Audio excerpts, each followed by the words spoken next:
Today on Senior to Seniors, we welcome Kim Shea, author of the book Dare to Plan Your Aging Experience, an insider's guide and workbook to discover what matters to you. Kim has worked with older adults for nearly 25 years, including experience as a private caregiver, activities coordinator in a skilled nursing facility, retirement coach, discussion circle facilitator, and senior living guide. Her work focuses on helping older adults and families think ahead about aging in place, senior living, loneliness, caregiving, purpose, health, family, housing, pets, spirituality, and the decisions that shape the later chapters of our lives. Kim currently provides senior living guidance, helping families explore aging in place resources as well as community living options when staying at home is no longer the best choice.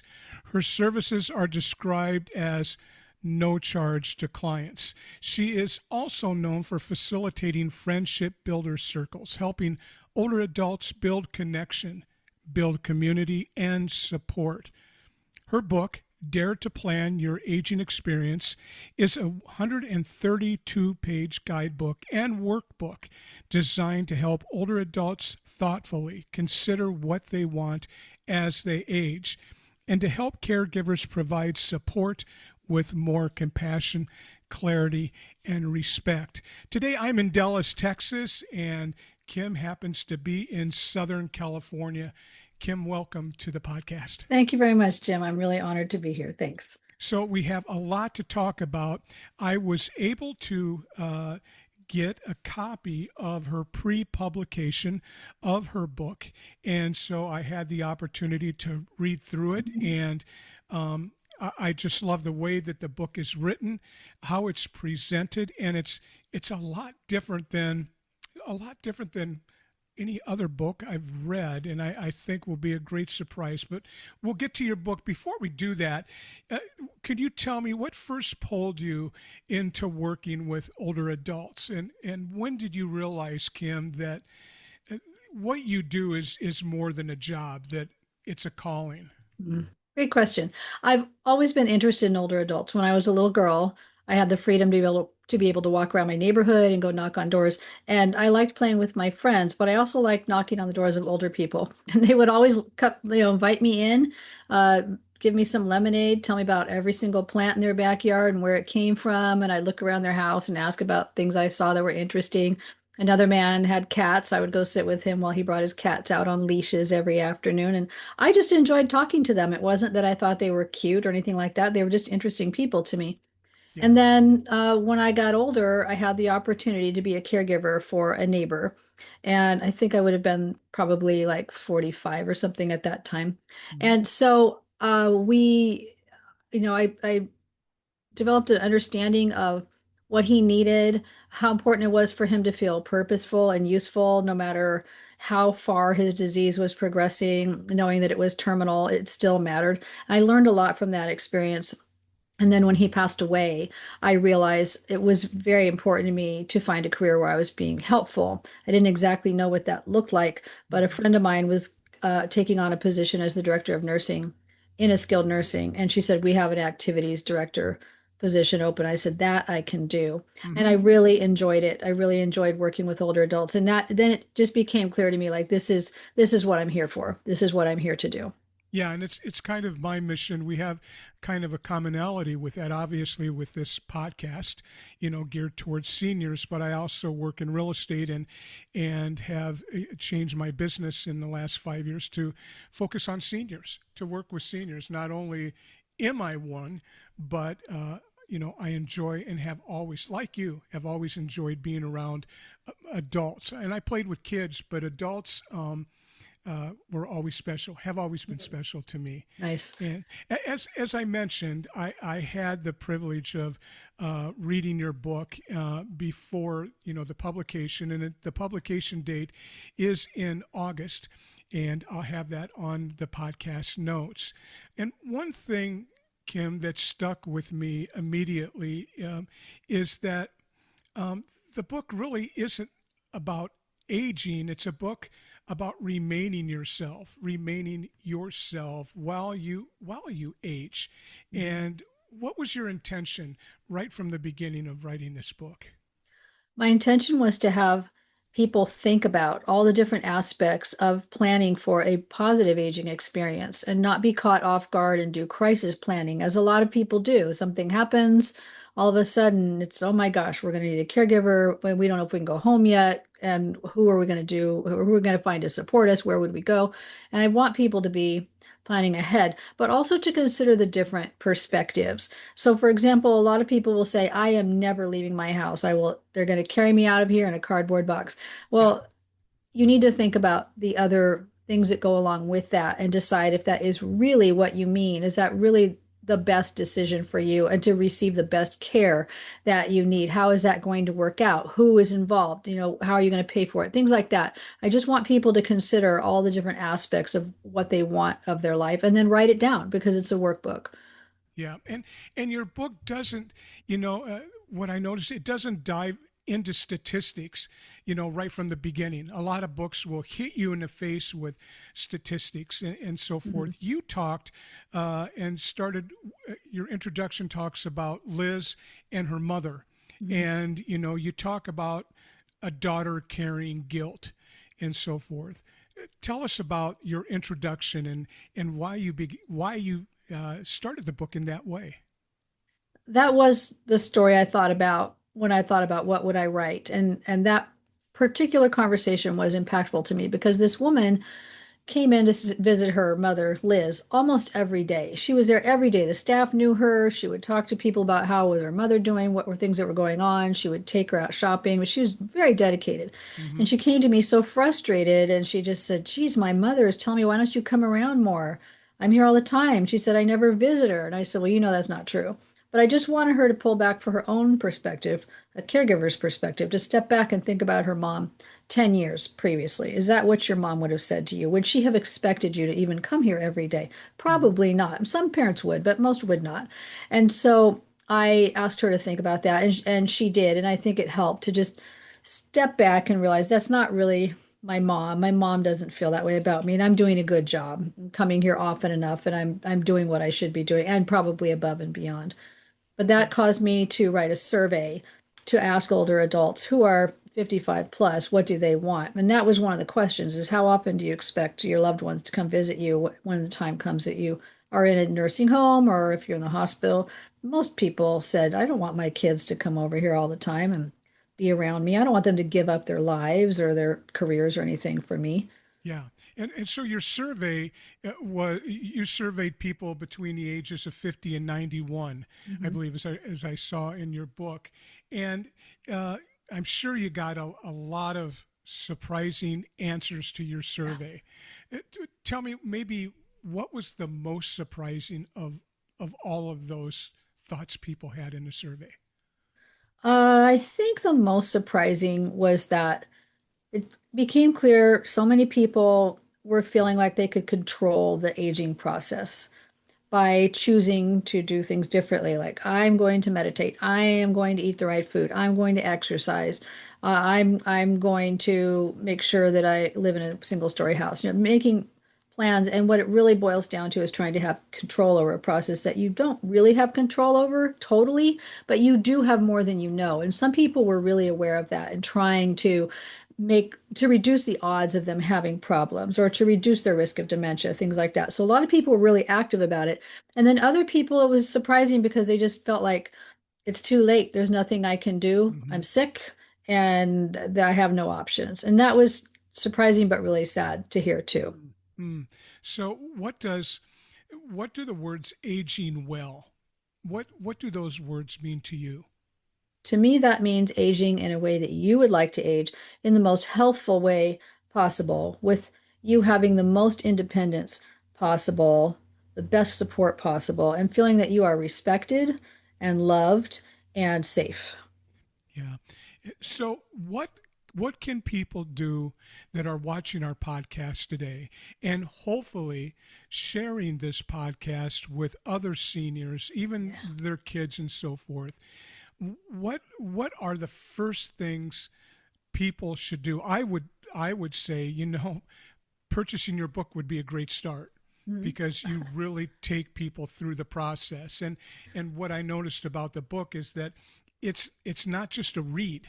It's just not a book that you read, but it's a book where you need to participate, you know. Um, so what are the first things you would say people who are watching this today that aren't prepared at all?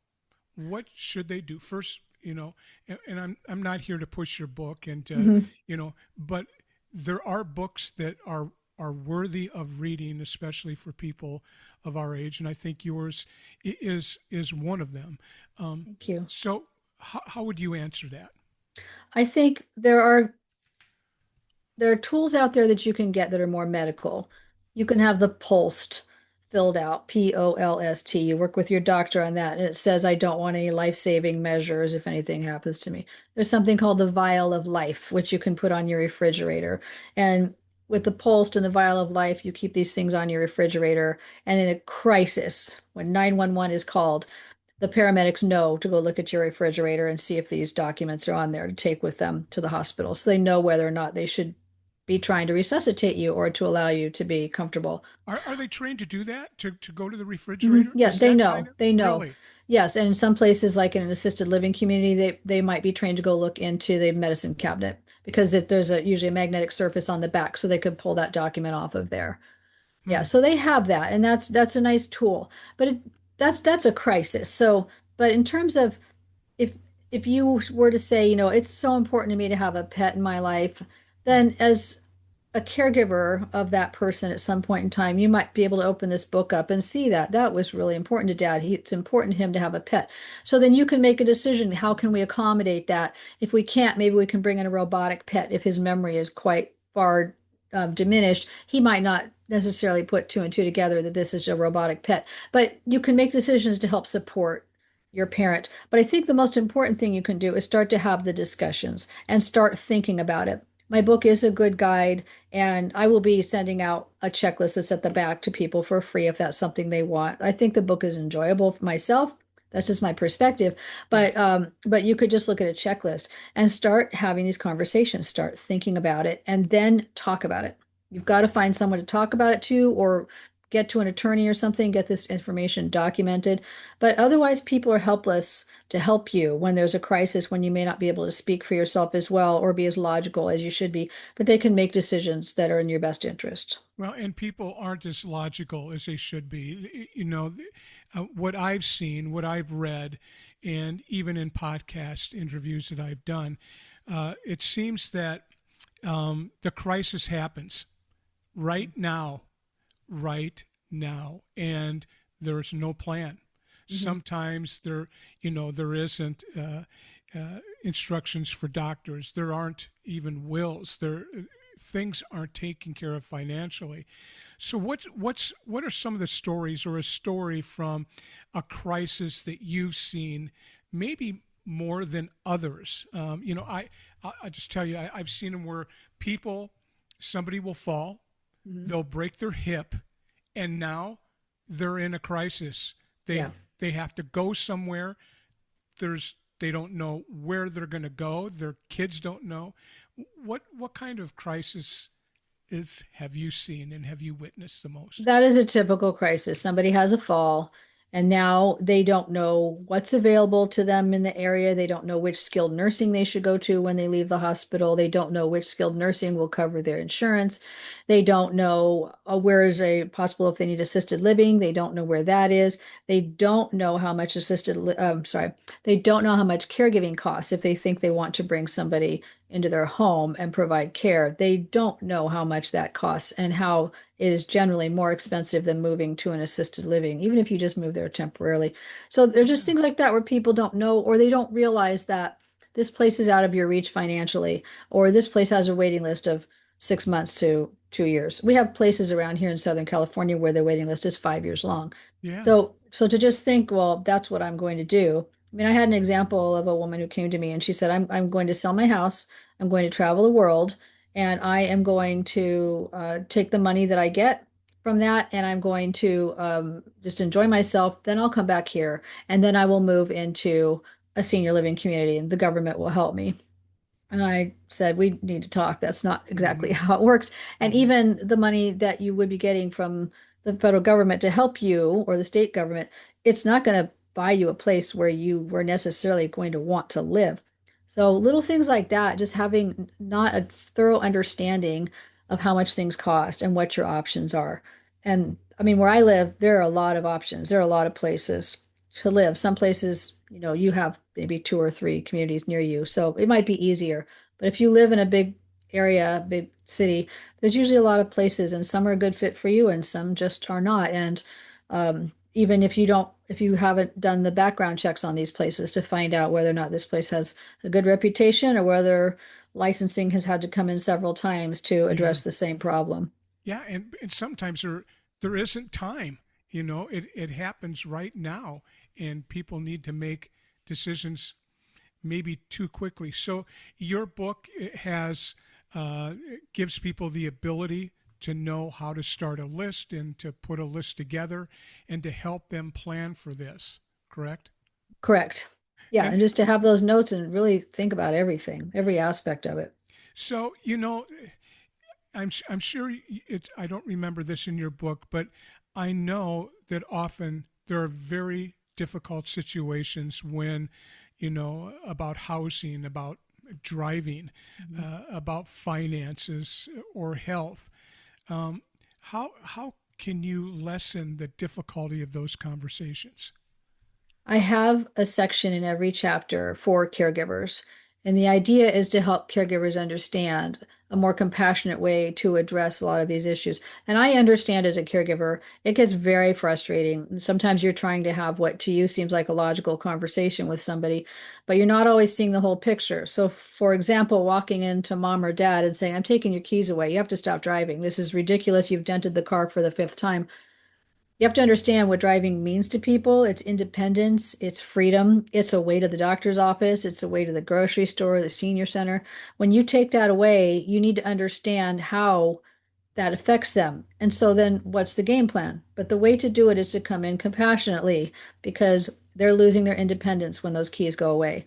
And you need to be respectful of that ideally and say, I understand this is a really hard conversation for us to have, but it is time. I don't want you to end up having a serious accident. I don't want you to hurt somebody else. I don't want you to hurt yourself. Let's talk about how we can get you where you need to get. And so you still feel like you have control over your life and are able to get where you need to go. Yeah, and none of us, ever plan on getting to that place. We just Oh think, no. Yeah. it's just gonna keep on keeping on. And one sentence in your book stopped me while I was going through it, and let me read that sentence. The sentence is, "People may appear ungrateful when, in reality, they are frightened, anxious, or simply losing their sense of time."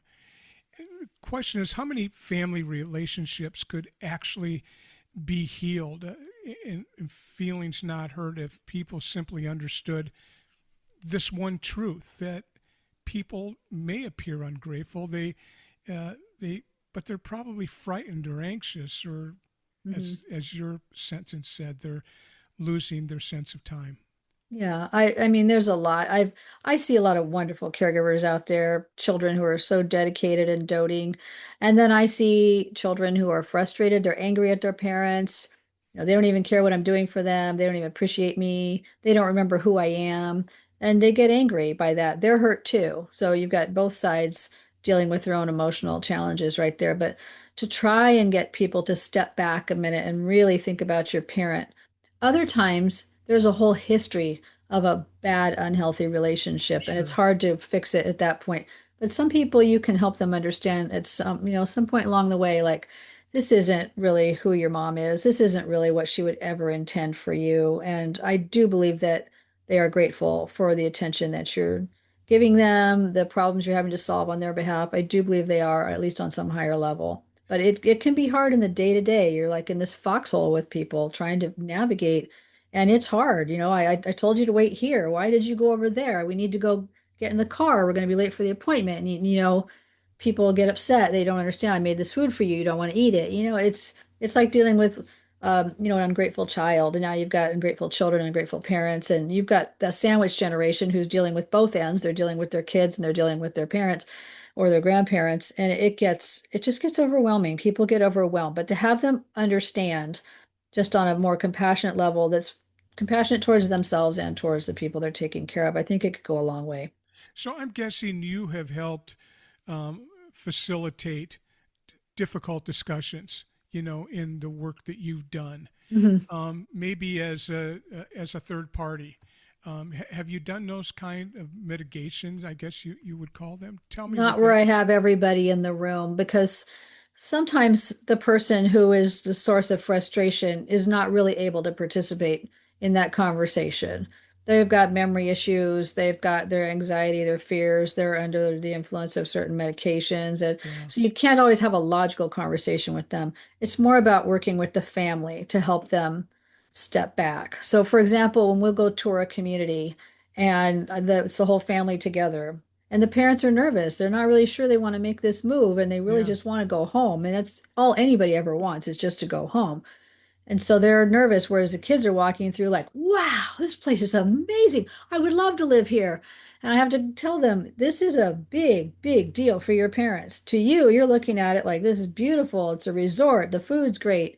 To them, it's the end of an entire era of their lives. And it is very challenging for some people, I would say most people, to make that adjustment. It's really hard to embrace that. Like, I am leaving behind what I feel is my independence, my home, my perhaps my pet. Maybe they can't take their pet with them where they're mm-hmm. moving. That happens, and that's really painful to see.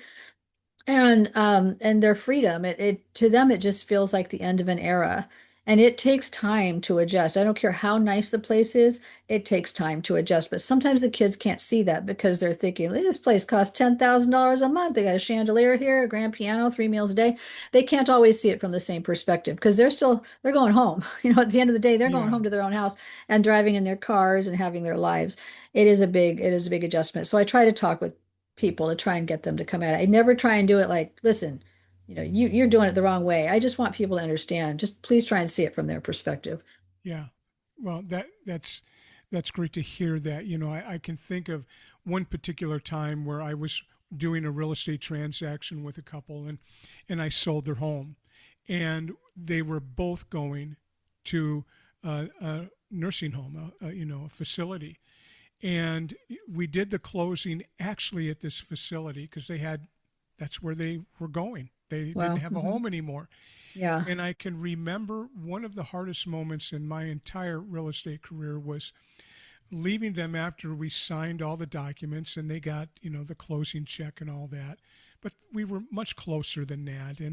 And so I wished them goodbye. The wife was in a wheelchair after suffering, a stroke, and she was just trying to learn to talk again. She Oh, couldn't wow. learn to walk. So he was standing, pushing her in a wheelchair. She was sitting in a wheelchair, and I left. And I felt so awful. And I turned around as I was walking out the door, and they were still looking at me. Oh, And, they just kind of waved goodbye. And yeah. to me, it was like, this is the end. This is the end of it. This is where we are now. And boy, that was a terrible moment for all of us. So it's not home. When you have to go somewhere else, it's not home.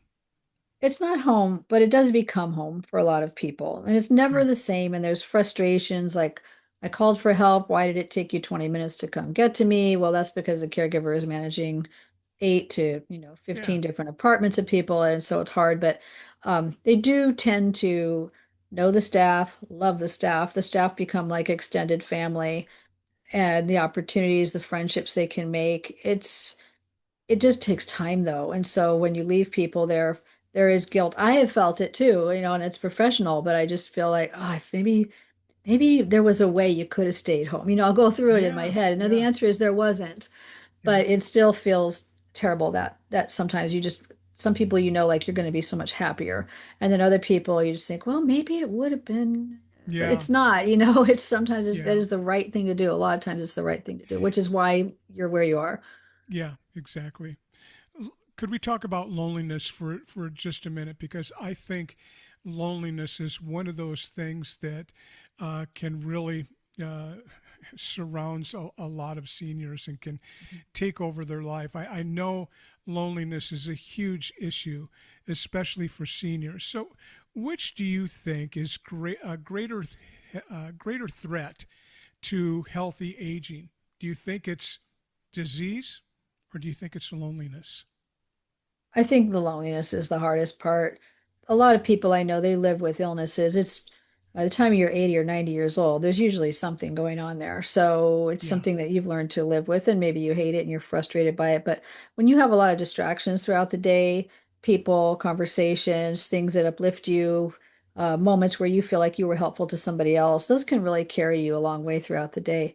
But when you're completely isolated, I've seen people almost lose their minds over being alone. They're so angry about it. And that's what happens. Eventually, that emotion turns to anger and resentment that you're alone, that you feel like nobody cares about you. And it's really ugly. And then it leads to inflammation, which can lead to another kind of an illness in addition to what you've already got, or worsening the illness, dementia. There's a lot of things that it can do, ultimately leading to death. And yeah. it's hard. Humans are not meant to be alone. Yeah, yeah, and in your book you talk. I have in my notes here. You talk a lot about staying busy, contributing, doing things by giving back to others. How important is that people remain with a passion in mind? You know, loneliness is one killer, I believe, and losing passion, I think, is another. How Mhm. do you see that? I agree with you. I think when you don't feel like there's a reason for you to even be here anymore, that you don't feel anchored to life. And that's not good. That's really a hard spot to be in. You need to feel like somebody cares that you got out of bed every day. And if all it is that there's somebody that you sit with and have coffee with, that person's waiting for you and you are there for them every day. It's a small thing, but it's a big thing at the same time. It can make a difference in someone else's life. Or if Yeah, you are able to actually go help other people do something, then you feel like, yeah, I still have value. It matters that I'm here. yeah, yeah. And there's so much. You know, I live in a 55 plus community, so I see, Smart. people all around me, and Mhm. some of them, not that it's not like the living dead. They're walking in a daze all the time, but some of them, you can tell they've lost their sense of purpose. Mm. There's many single people that have no one. They're alone, so loneliness and purpose. You know, your book it isn't fear based. You know, many books I think are written to scare people, or they're written in a way that they just do. They just do scare people. I think yours has the ability to give people confidence, and I think you've Thank been you. able to do it in a different way. And I think the workbook is part of the genius of your book. Mm. Talk about what the workbook gives to those people, and maybe even their family. Uh, what it gives to them. Thank you. The workbook is helpful because let's take the chapter on driving. A lot of people don't think they're going to get there, or they know that they will, but they just don't want to think about it because it's too frightening to think about. How would I get to here, there, whatever? So, but what I'm asking people after telling them of all the different options that are available to them is to write down, to make notes to reassure themselves. Let's say you gave up your car tomorrow. How much money are you going to save by using either public transportation or an Uber or a Lyft service to get you someplace? Because you're giving up now your car payment if you still have one, your insurance. Factor in if you have an accident, how much higher your insurance is going to go up, Yeah, gasoline, repairs, things like that. How much less expensive is it to you to get to the store and get to the places? A lot of people aren't going a million places a day like younger people who are just nonstop doing errands and all that. So I think it's helpful to consider financial because that scares people too. Like, well, if I have to pay for Uber, well, yeah, but let's deduct all these other costs that you're not going to have anymore. And then, what if you don't know how to use that? What if you're not comfortable using Uber or Lyft on your phone? I tell people about a service called GoGo Grandparent, where you can set up an account with them and you can call them and say, I need to be at the doctor's office at 3 o'clock. They are going to contact Uber and Lyft and coordinate that for you. Further, they can text your son, daughter, whoever, and say, I picked up mom. We are on our way and we'll be there at this time. And then pick them up again. We picked them up from the doctor's office. We're heading home with them so that a loved one knows what's going on. So there's a sense of safety, a greater sense of safety there. I ask people to consider that. I ask them to consider other options, like maybe your local senior center has a van that can come pick you up and take you to the senior center. Maybe you have children. What if your children aren't available? Then what are you going to do? I just keep asking more and more questions for you to make notes on so you can make sure you've really thought this through as thoroughly as possible. And then your kids can look at it too if you want them to, and they can say, oh, yeah, we've really thought this through. It's all going to be okay. Like I can help drive on Wednesdays, but I can't help drive on Thursdays. But dad already figured it out. He's already taken notes on what he's going to do, and he's called Go Grandparent, set up an account for himself. And it's that way everybody can understand what the grand plan is, as Yeah. opposed to all of a sudden we're taking away your keys and figure it out. I've never heard of go grandparent. I don't know why.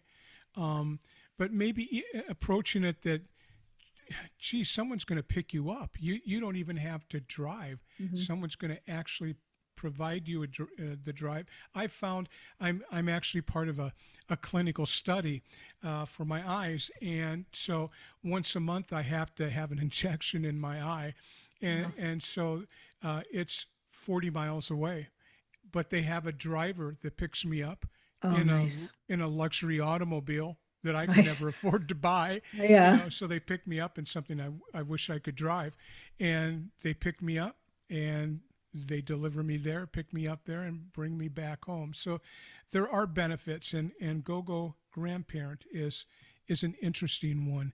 Um, what other things in your book that I didn't ask? What are things you would like people to know that your book tackles and addresses? Anything in particular? Yeah, we talk about pets. Pets are very important to people, but I advise people when they are reaching a place where maybe they're about to lose one pet and adopt another, consider adopting a smaller pet. Like if you're going to get a dog, don't get a 60-pound dog because it's going to limit your options of where you can move. Yeah, There are many places that will let you bring in a 20 to 30-pound dog. There aren't too many that will let you bring in a 60-pound dog. So think about that. Just because I've seen people have to give up their dog because they hmm, have a big dog, and boy, it's heartbreaking it for is. everybody to know they have to lose their dog. Um, I talk about scams in there too, and about romance, and for everybody to understand how important for some people romance is to feel like somebody loves them, and but to be careful because of romance scams, which are very common, and to talk about from the caregiver's perspective, ask questions. Oh, what do you think about this guy? And seems good, but don't make it look like you're digging for information either. Just keep the channels of communication open so that if you see red flags, then at some point you can say, that doesn't sound right. He's asking you to fly him out here and then he canceled at the last minute. I mean, are you spending a lot on this guy? Just trying to do it in a way that isn't judgy, and also asking people to understand that a lot of people want a partner in their lives, forever. Yeah, And when they lose somebody, the first thing they want is that horrible pain of loss to stop. And so finding romance is a quick fix for them. But for to get the kids to understand too, it has nothing to do with not loving the parent who died. It's just they want a partner, just like all of us do. You want somebody there who's the best friend in your life. So yeah, trying to approach that type of subject there. yeah. So, how do you see the publication of your book? We discussed it briefly before we started this podcast today, and you're going to do book signings, and there's things that hopefully you'll be able to contribute more to the senior community, to people who read your book. What do you where do you want this book to take you? Do you want to do speaking engagements? Mhm. Are you going to be doing anything online where you're doing education online? Tell me what you see things changing for you. Thank you. That's a good question. I'm hoping to do speaking engagements wherever it makes sense, where I'm bringing something to the table. I want to be able to talk to people and do groups, not necessarily an ongoing support group unless that's warranted, but maybe a group where we sit down and we tackle a chapter together and have those conversations because I don't have all the answers, But when you get a lot of people together, a lot of people have really helpful suggestions, and the group can benefit from it. And other people might know something, they'll be able to tell other people in the group. It's very enlightening. I do want to have a group maybe that goes on a little longer about caregiving. And there are a lot of support groups out there for caregivers, as there should be. It's a really tough job. And there are caregiving support groups based on different diseases, such as dementia. I also want to have I would like to have a support group that is helping caregivers to understand how they can be better at what they do, Right. including taking care of themselves, but also to have a greater understanding of the perspective of the person being cared for, because that is not an easy role either. People who are being cared for feel guilty a lot of the time because they're asking for help. And I would like caregivers to understand how we can deal with that, just kind of to bridge the gap where everybody's getting the best mental health care from each other that they can. Do you think that's lacking in our world, for caregivers to be able to get the support that they need? Oh, certainly, but there are a lot of options for caregivers to get the support that they need in terms of, it's hard. I'm so tired all the time, Yeah. and then you get other people who come in. Well, take care of yourself first. It's important that you find time for yourself, and that is really important. There are a lot of groups like that. I don't feel there's as much education about how to be a caregiver in a way that takes care of you, but also takes better care of the person. Like, so you can be the best caregiver you can be. A couple people who've had advanced copies of my book, and one of them said, I just realized I've made mistakes. I didn't even think about that. I maybe should have had that conversation a different way. Maybe I shouldn't have said that thing. And I don't want anyone to have guilt or regret for anything in their lives, but to be able to come at it with confidence, like, I'm doing this the right way. I know that I'm doing this the right way. I'm really keeping you in mind. I understand at the end of this road, you are going to not be here anymore. I'm going to walk away from this. I'm going to have a life again. So try and just keep perspective in mind on all the different things that you're going through. But also, taking care of yourself. That's really important Right. as well. But also to make sure you're just bringing the best care that you can for the Yeah. person who needs it, because they don't want to be cared for. They absolutely don't, Mm-hmm. but they have to. Yeah. Kim, the one question I always ask at the end of each podcast um, is this. I am guessing there's one question, something very important perhaps, that I should have asked you that I didn't ask you. If there's one thing that you wish that I would have asked that we could have talked about, what is that one thing, if you can think of anything in particular? I think if we would have talked about working past retirement.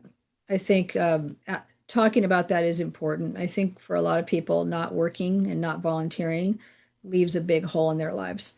Yeah. Work represents a reason to get out of bed in the morning. It's a reason to get dressed up and be somewhere at a certain time. It's an ability to contribute what you know and what your skills are, especially if you've been doing something for a long time. It's an ability to be with other people, spend time with other people. I think that's a really essential list of needs that when you quit working, you don't have met anymore. You don't have a reason to get out of bed. I mean, it's great. I'm throwing away the alarm clock. I don't need it anymore. Yeah, but what's making you get out of bed now? And Yeah. who's waiting for you? And how are you sharing a lifetime of knowledge with anybody else? So I think if you can find a way to work part-time, not Mm-hmm. if you've been doing something that you hated your whole life, but to share what you know in some capacity. Maybe it's volunteering. Maybe you don't need the money, but just to be able to volunteer. I think that's a very important part of healthy aging. If you are able to give back by working or volunteering, I think it's very rewarding on Mm. many levels for everybody. So think about your next job, so to speak. Mhm. What do you plan to do when you retire? And I don't think a lot of people think about that. I talked to a guy on a podcast last week, and he said, I found I could only place so many rounds of golf. Yeah. Enough was enough. Yeah. I couldn't do it all the time. I had to find another direction and another place to go to. So, Kim, how do people find you? If they want to reach out to you, how, how do they get a hold of you? You can go to my website, which is seniorlg.com. You can go there. There's a contact me page or a section on that website at the very bottom. You can reach out to me that way. I'm also available at Kim Shea at seniorlg.com. You can find me there. And so when your book is published, obviously it's going to be available overnight delivery by Amazon. If you're part of Amazon, you can get Yeah. the book there. And so I would encourage anybody. I had a chance to read the pre-publication copy, and thank you so much for giving me You're that welcome. opportunity, Kim. Thanks for asking. And so make sure you put it on your list. Again, August 16th, I believe, is what Kim said, and you'll be able to find it on Amazon. Kim Shea, thank you so much for joining me today on Senior to Seniors podcast. You've added a lot of value, I know, to people who listen to this podcast. And for those listening, please share this podcast. Reach out to someone that you know may need this kind of guidance, this kind of help, and realize that this is actually something worth listening to today. Kim, thanks again, and thank you to my Senior to Seniors audience. Have a Thank great you, day, Jim. everybody. Thank you. Thank you.